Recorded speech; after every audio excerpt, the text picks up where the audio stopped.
Patricia aurait pu aussi vous parler d'éclair, elle en a dit un mot. Alors, Frédéric Mas, qui travaille toujours pas très loin d'ici, au collectif Alpha, ne va pas vous parler que d'éclair. Il s'assied tout seul, mais il n'a pas toujours travaillé tout seul, il va vous le raconter. Et il va aussi, je pense, avoir une approche un petit peu plus globale, Fred, je peux dire ça, par rapport à une question du numérique par rapport aux apprentissages de base, de lecture et d'écriture. Alors, vous voyez que même pour les experts, il faut toujours le petit temps d'arriver à... Voilà, et donc je lui passe la parole. Voilà, oui.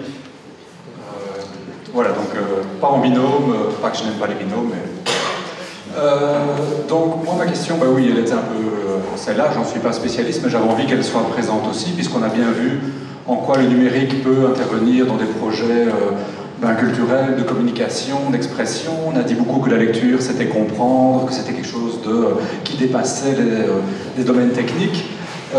Et puis voilà, je voudrais quand même être sûr qu'on n'oublie pas toutes ces questions techniques, parce que lire, c'est aussi des lettres, des syllabes, des phonèmes, des graphèmes, de la grammaire, de l'orthographe, il y a des mathématiques, et voilà, c'est très joli de parler de tout le reste, mais quand est-ce qu'on parle de ça, hein? Est-ce qu'on les oublie? Est-ce que le numérique ne peut rien nous apporter sur ces questions-là? Voilà en tout cas ma question. La réponse, je ne l'ai que très partielle. Voilà, donc les apprentissages de base, est-ce qu'on les oublie? Voilà mon petit menu, à l'appel sur le net et point débarras, un logiciel spécifique, intégration dans un dispositif pédagogique, et le meilleur est-il devant nous? Voilà ce que je vais rapidement vous présenter. Et donc, quand on veut faire un peu de la grammaire ou des choses un peu plus techniques, des syllabes, des associations de sons et tout ça, on va assez naturellement sur le net. Et donc, voilà, je ne sais pas si vous l'avez déjà fait, je ne sais pas si vous les utilisez. Si quelqu'un y a trouvé des choses magnifiques, vraiment, je suis très intéressé. Ce qu'on trouve beaucoup, c'est ce genre, c'est canadien, c'est assez joliment fait. Hein. Et par contre, si vous regardez l'exemple, c'était reconnaître des adjectifs, je pense. Oui, reconnaître un adjectif, ça a une certaine utilité si je veux apprendre à lire et à écrire. Et puis, regardez l'exemple, Julien aperçut les ruines pittoresques de l'ancienne église de Verny. Eh bien, à part peut-être église, il n'y a aucun de ces mots-là qui ne sera compris par notre public. Donc voilà, on oublie. Un beaucoup plus connu, celui-là vous l'avez certainement déjà vu, alors déjà on se croirait dans les années 80 tellement qu'il est moche, et que donc, dans les menus, impossible que les apprenants s'y retrouvent. Si vous regardez cette règle de grammaire, qu'il suffit de lire, d'étudier, de comprendre par magie, et puis d'appliquer, c'est évidemment impossible pour nos apprenants. Si je regarde les exercices, peut-être que les mots sont un peu plus simples, mais les livres de Martine, alors il faut déjà trouver où est la consigne, elle est déjà beaucoup plus haute, tout à fait en haut là. Et puis les apprenants vont lire les livres de Martine, pas comprendre pourquoi ça se répète. Enfin voilà, moi je trouve ça assez inutilisable, en tout cas avec les apprenants en alpha. L'avantage, c'est que bien sûr ces exercices sont disponibles depuis aussi le domicile et tout ça, mais voilà, je ne vois pas très bien ce qu'on peut en faire, et je vous dis. Il y a peut-être un peu mieux, donc si quelqu'un a vraiment des bonnes adresses, je trouve que ça vaut la peine de les communiquer. Une des difficultés, c'est que nous, on avait essayé d'en trouver, qui était un peu meilleur que ça, et de les même rassembler dans des portails pour que les apprenants depuis chez eux puissent y avoir accès. Une des difficultés du net, évidemment, c'est qu'au bout de 2 ans, la moitié des liens ne fonctionnent plus, et donc c'est beaucoup de travail pour finalement essayer de rendre accessibles des choses qui ne le sont plus, et c'est un peu... voilà, comme le rocher de Sisyphe qu'on soulève et qui nous retombe dessus. Alors, deuxième exemple, un logiciel spécifique, donc vraiment un logiciel conçu pour les apprenants adultes non scolarisés ou peu scolarisés. Et il n'y en a évidemment pas beaucoup, d'abord parce que ce n'est pas un marché intéressant financièrement, et donc ce sont des logiciels qui coûtent cher, et peu de sociétés s'intéressent à ce public.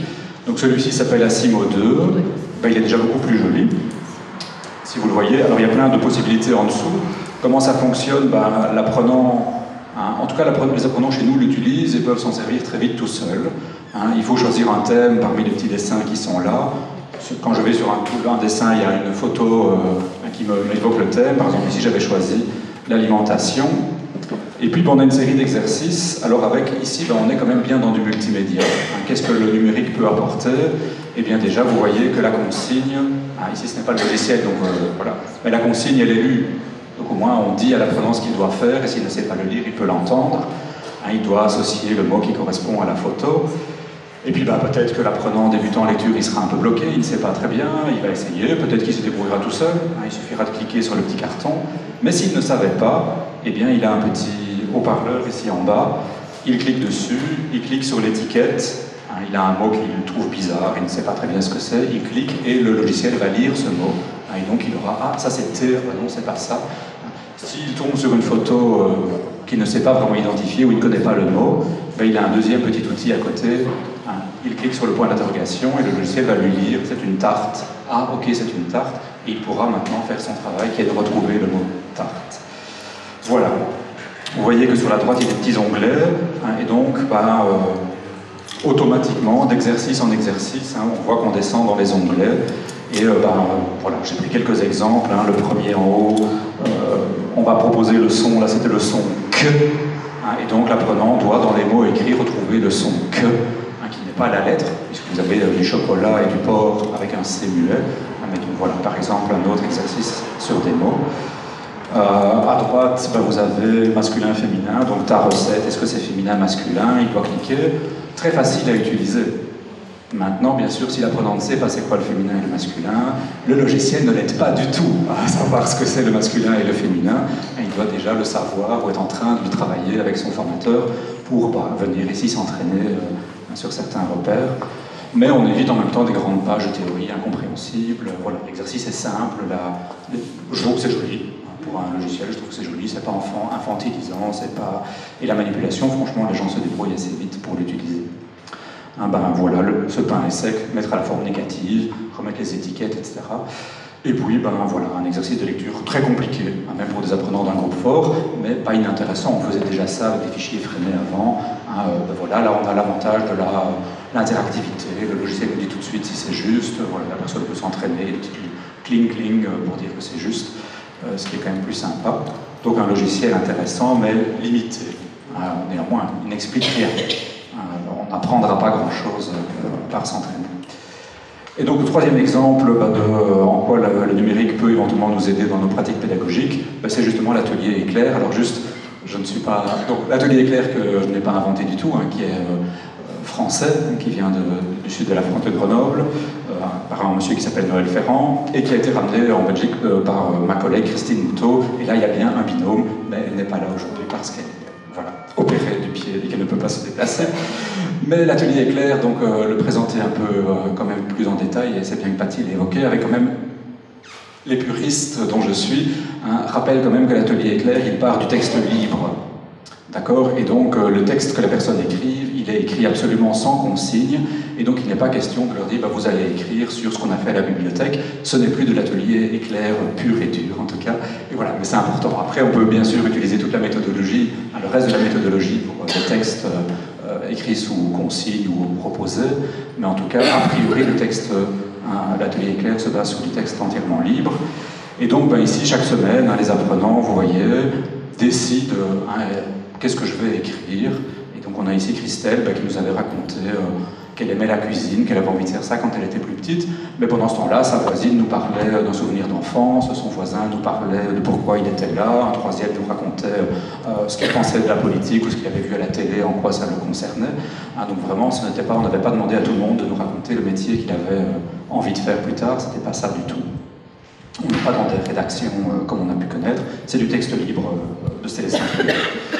Et puis quand la personne a écrit son texte, en essayant de faire le mieux qu'elle pouvait, on a tout un système que je peux expliquer un petit peu à la pause tout à l'heure, pour aider la personne à se corriger. En jaune, c'est ce qui est juste, et puis on a des petits signes qui l'aident à se corriger. En dessous, on va travailler avec elle sur la correction de ce qui reste pas clair pour elle. La personne va le recopier correctement, de sa plus belle écriture, manuscrite toujours, et puis elle va passer à l'ordinateur pour le taper sur un traitement texte aussi, et bien sûr là on accompagne l'apprentissage du traitement texte. Et puis, donc première intervention de l'informatique, avec en tout cas, moi c'est ça que j'avais envie de dire hier, que voilà, ces deux textes qui sont écrits, d'un côté avec une écriture manuscrite qui est, en tout cas pour moi, quelque chose de personnel, c'est mon écriture à moi qu'on identifie par rapport aux autres, en tout cas je me dis, c'était une des raisons peut-être pour que je me dis, vraiment apprendre directement à écrire avec un clavier, ben on va en tout cas perdre cette dimension-là. Je ne sais pas si c'est dramatique, mais en tout cas, on va la perdre, cette écriture vraiment personnelle. Mais c'est intéressant aussi de se rendre compte que mon texte tout à fait personnel, ben, il devient à un moment un texte écrit comme ceux de livres, comme ce qui aurait pu être écrit par n'importe qui, et que mon texte tout à fait personnel, il devient un texte pour tout le monde. Et puis voilà. Et quand on a fini ça, ben, les gens vont encore sur l'ordinateur avec un petit logiciel gratuit, enfin ou presque gratuit, qui n'est pas extraordinaire, mais qui permet aussi, pour moi, ça c'est un des apports numériques, de faire des choses qu'on ne pourrait pas, que sinon il faudrait un formateur qui soit à côté de chaque apprenant pour simplement lui faire des dictées. Et là, vraiment, l'ordinateur nous rend des services d'exerciceurs. Et donc, je vous le présente, voilà, chaque personne a son dossier. Dans le dossier, on va retrouver chaque texte que la personne a écrit. Et puis en dessous, on a quelques exercices. Malheureusement, ils ne sont pas très nombreux, mais comme on disait, il faut choisir un logiciel mieux fait, mais qui demande beaucoup de temps de prise en main, des mois de formation et puis beaucoup de travail, ou des logiciels peut-être moins bien faits, mais qui permettent d'être pris en main rapidement par les apprenants et par nous, et d'être aussi utilisés directement en séance et pas devoir être préparés. Ces exercices, c'est des exercices assez classiques. Vous l'avez en haut, le premier ici, des étiquettes ont été retirées, des mots ont été retirés, les étiquettes sont à côté, la personne, c'est son texte, bien entendu, doit aller rechercher l'étiquette et la remettre au bon endroit. Voilà. On peut bien sûr l'utiliser sur d'autres textes qui ne sont pas ceux de la personne, mais ici c'est sur le deuxième exercice, et là on rejoint l'ajustement mental, donc il y a toute une méthodologie pour que la personne ne fasse pas ça avec son cahier en recopiant, mais là elle doit retaper, remplir l'exercice à trous sur l'ordinateur. Voilà, c'est l'ordinateur qui lui dira si c'est juste ou pas, donc je ne dois pas dicter. Et aussi, si c'est pas juste, ma foi, il n'y a pas un formateur qui s'énerve, on ne sent pas l'énervement, l'ordinateur il dit juste que c'est rouge et puis on continue. Après, il faut quand même un moment que le formateur vienne voir avec la personne, est-ce que ça va, est-ce que tu es satisfaite, est-ce que c'était faire, parce que, mais en tout cas, elle a le temps d'abord de s'entraîner sans avoir quelqu'un à côté d'elle qui pourrait la juger, et ça, je trouve que c'est pas mal avec un ordinateur aussi.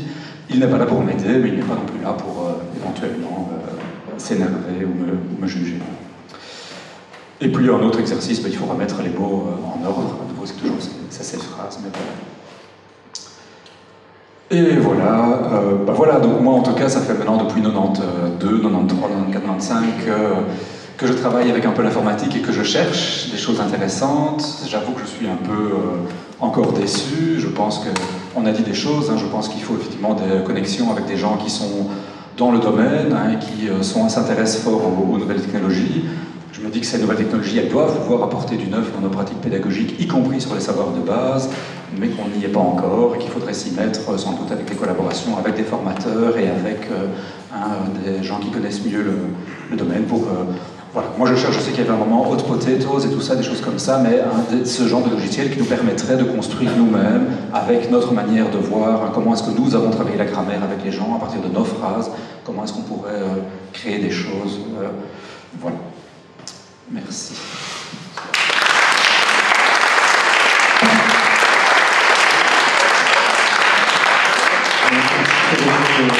D'avoir apporté ce point de vue sur l'apprentissage aussi, et en quoi le numérique peut être là pour nous aider, pas nous seulement les formateurs, mais être là pour les apprenants et je pense être une manière de s'exercer, comme tu disais, voilà, et donc un outil.